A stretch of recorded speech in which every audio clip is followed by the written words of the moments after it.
Did you know a tribe where girls' feet are crushed for beauty? It sounds like a twisted fairy tale or an ancient punishment, but for nearly 1,000 years, it was a celebrated mark of beauty, status, and femininity in imperial China. It's called foot binding, and it began around the 10th century, reportedly inspired by a dancer who performed for an emperor on lotus-shaped feet.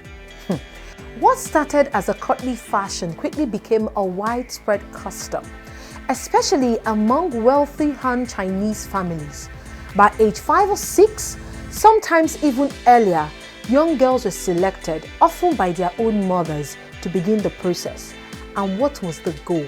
It was to reshape their feet to just 3 to 4 inches long, a size praised as the golden lotus.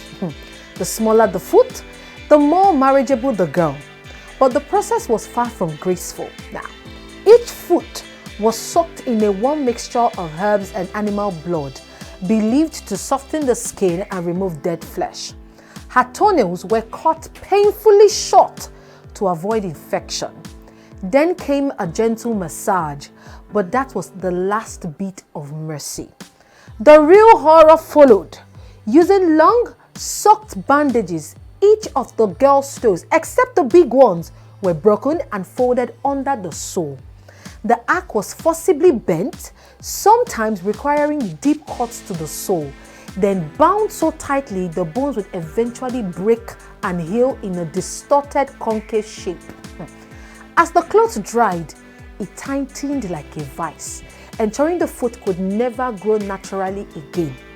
Girls were forced to walk on these crushed feet daily to help them set in their ideal shape. If you are wondering what the result looks like, it looked like a tiny foot, act and considered the height of elegance, but functionally disabled.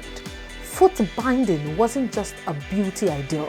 It was deeply rooted in Confucian ideals of discipline, submission, and female virtue.